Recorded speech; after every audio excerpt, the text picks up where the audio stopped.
We now continue with our second installment of the Palm Beach Playbook, where we bring you the very latest campaign updates courtesy of official Team Trump members Tommy Pigott and Taylor Rogers. So let's dive in. Yesterday, President Trump held a roundtable with Latino leaders in Doral, Florida, where he engaged in conversations about the economy, the border, and Kamala's increasingly clear incompetence. The roundtable included prayers for President Trump and for our country. The event also comes as a new USA Today Suffolk University poll shows President Trump earning historic support from Latino voters. Under President Trump's leadership, the Latino community saw a record low unemployment rate, record high rates of home ownership, historically low poverty, and median real income surpassed $50,000 for the first time in history. Meanwhile, Latino Americans have been left behind by the failed policies of the Harris-Biden administration that largely fueled inflation, increased crime rates, including violent crime rates, and opened the border to transnational criminal gangs and terrorists. So in the words of Team Trump's must-watch video, Kamala, vote for Trump. I have a great playlist. I have a playlist that's...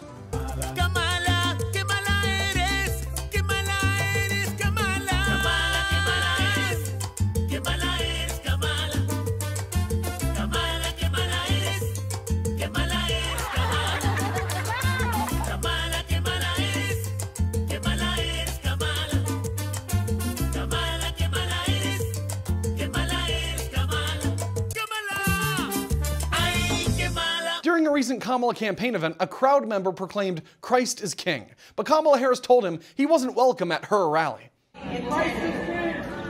Jesus is Lord! Oh, you guys are at the wrong rally.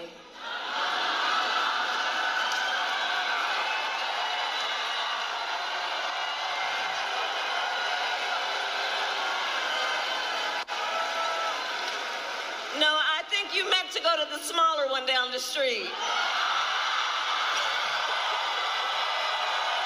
Do you mind if I pray for you? Yes, please. Okay. So, and all those that are prayers, would you join with me in this prayer? Father, I thank you for this man that you have raised up in this moment, in this season, for your purposes. And I pray that you would anoint him, that things aren't done just by might or by power, but by your Spirit. So I ask that you would anoint President Donald Trump and give him a spirit of wisdom and understanding and insight as he moves to lead this nation back to greatness. In Jesus' name I pray.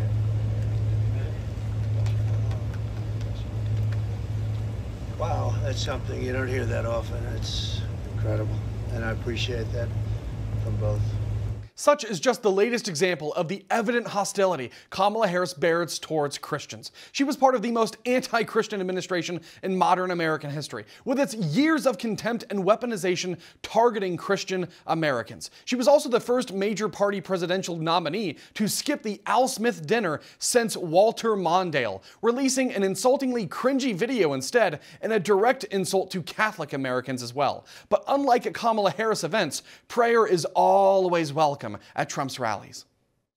When two college students, religious college students, and very good people, everybody said what wonderful young men they were and are.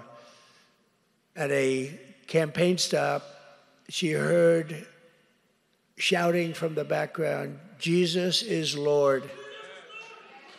Jesus is Lord." And Kamala Harris ridiculed them, mocked them, and told them they were, quote, "You're at the wrong rally. Get that." She basically said, "Get out," but I won't say that because people didn't hear that so much. But she said, "You're at the wrong rally." And that's really what she meant. That's really what she meant. She's very destructive to religion. She's very destructive to Christianity and very destructive to evangelicals and to the Catholic Church. And she is, let me put it this way, Ben, she is your worst nightmare. Much worse than Biden, and he wasn't so hot. But while Kamala says that people who believe in Jesus don't belong to her rallies, you have to remember that. That's as loud as it can be. In fact, a lot of people said that would be disqualifying for her. That would be a disqualification. In our movement, we love Christians, we welcome believers, and we embrace followers of Jesus.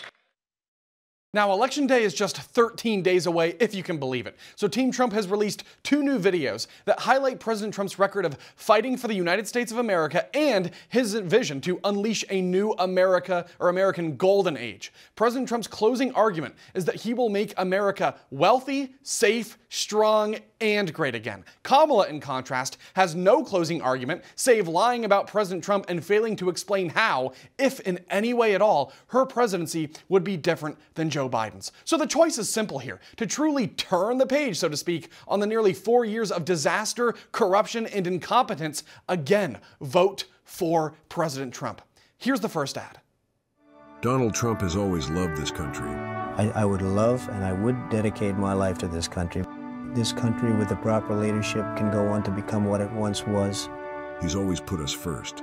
I think people are tired of seeing the United States ripped off. That's why it bothers me so much that when we give this kind of money to the wealthiest countries in the world, and yet for our own people, the homeless, the sick, the poor, the farmers, who are really going through hell right now, those people we're not helping. Donald Trump has always been there for America. Somebody has to help this country. If it were me, that'd be fine. I could do it. How would you like to be remembered? Well, as somebody that's contributed something to the United States. Donald Trump has always fought for America. And he always will.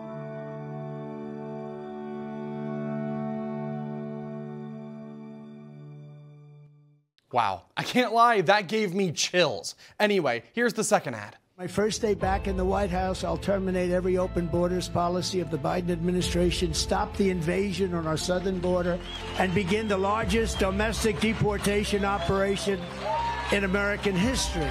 Together, we will deliver low taxes, low regulations, low energy costs, low interest rates, low inflation, so that everyone can afford groceries, a car, and a home. I delivered you the largest tax cuts in American history, and we'll do it again. We're going to get them lower, but we're going to do something else. No tax on tips. No tax on overtime. And no tax on Social Security for our great seniors. We cannot lose our dollar standard, everything the dollar represents, and we have to continue to have that be the world currency. I will create a government efficiency commission tasked with conducting a complete financial and performance audit of the entire federal government and making recommendations for drastic reform. I will end the Biden-Harris electric vehicle mandate on day one. I would immediately start with energy. I would drill, baby, drill. Massively raise wages for American workers and make the United States into a manufacturing powerhouse. Your wages will rise, your costs will fall, your job opportunities will grow. I will make a record investment in hiring, retention, and training for police officers. We will launch a federal task force to dismantle the gangs, the street crews, and the criminal networks that are ravaging our towns. We will stop the invasion, end migrant crime, support our police, strengthen our military, build a missile defense shield all around our country. And I will secure our elections. We have to secure our elections. Our goal will be proof of citizenship and voter ID. Very simple. Take back our campuses for all of the normal students who want a safe place from which to learn. We're going to keep critical race theory and transgender insanity the hell out of our schools, and we're going to keep men out of women's sports. I'm willing to do whatever I have to do to save our country and to save our Constitution.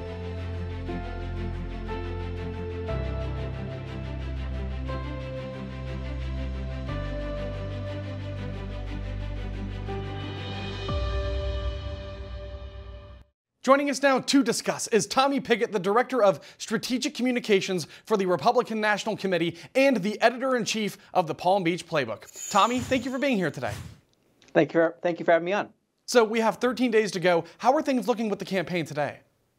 Well, they're looking great. I mean, I think you just laid it out there. The closing argument between Kamala Harris and President Trump could not be more stark in the sense that Kamala Harris has no closing argument except for to lie about President Trump and then claim she's a new way forward while offering zero examples of how she actually would be a new way forward. In fact, she's responsible for all the crises we've seen and only would double down on them. President Trump has that clear vision to unleash a new golden age for the United States of America. He has the policies and the vision that he's campaigning on and the record of results to back it up. He has the record of results to say these aren't just empty promises. He's going to deliver on those promises. So that closing argument contrast is really resonating with voters, and we're seeing that on the ground across all of the battleground states and beyond. Yeah, absolutely. The best indicator of future behavior, of course, is past behavior. And when you look at Kamala Harris's past, especially as Vice President, San Francisco DA, AG of California, even as Senator for California, it's not good. It's horrific. It really is. And there's no way to defend it. Now, she's coming out this week and saying she has her own ideas. She would not be a repeat of the Biden administration. But I don't think so. I'm not buying that claim. What about you? What do you make of that? Well, I don't think anyone's buying that claim, because always missing from those answers is how she would be different. She's going out there saying, oh, I'll be different than Joe Biden, then can never say how. She's asked, can you name a single thing you do differently than Joe Biden? And she can't name a single one, not a single one, even after fueling inflation, creating the border crisis, all the world chaos we see, and not a single thing different. I mean, that's outrageous. And Kamala Harris has no message to explain that away. And I think we're seeing that with all of the record of support that President Trump has, even amongst traditionally Democrat constituencies. He talked about Latino voters, for example. We're seeing huge support for President Trump amongst Latino voters because, just like all Americans, they want safe communities and they want a prosperous economy. And we're seeing the empty promises from Kamala Harris. And you're exactly right to point to her long record. She has a very long record of being dangerously liberal. Now she tried to say about 4 months ago or so that, I don't believe in any of these things that I believed my entire life. No one's buying it. No one's buying her lies. No one's buying her dishonesty.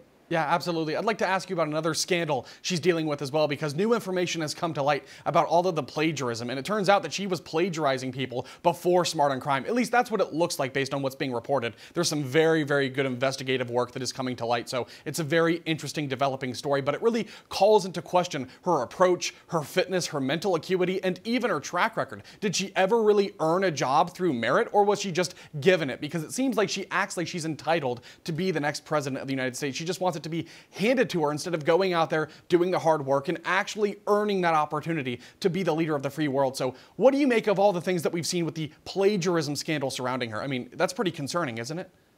It is very concerning. I think it does go to her judgment. It goes to whether or not she puts in the work. We've already seen reporting from her staff, for example, that says that she doesn't actually do the work when it comes to reading the briefing books, being prepared for interviews. She's needed to take several days off just to do simple interviews with reporters. I mean, that is the level that we're talking about here of her hiding from the American people.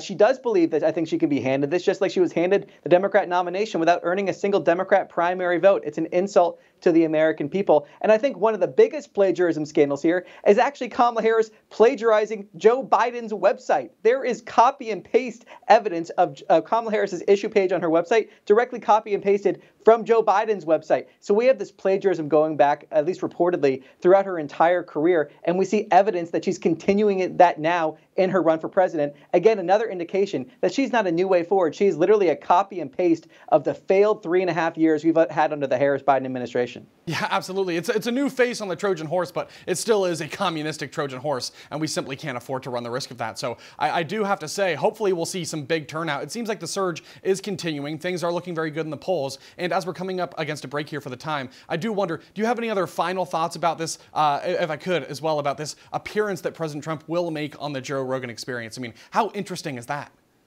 Well, President Trump, again, going out having these hour-long plus conversations with different journalists, different podcasters, different Americans. Kamala Harris taking several days off to have about a 20-minute long interview with a reporter shows, again, that President Trump speaking directly to the American people. He's always done that, cut through the fake news media, go directly to where the American people are listening, talking directly to them. And that's why President Trump is going to win this election, because he speaks directly to the American people, to the concerns they have, and the American people are listening and they want him back in the White House. Yes, absolutely. Very well said. And of course, Tommy, we do appreciate it, and we look forward to our next installment tomorrow. Sounds good. Thanks for having me on.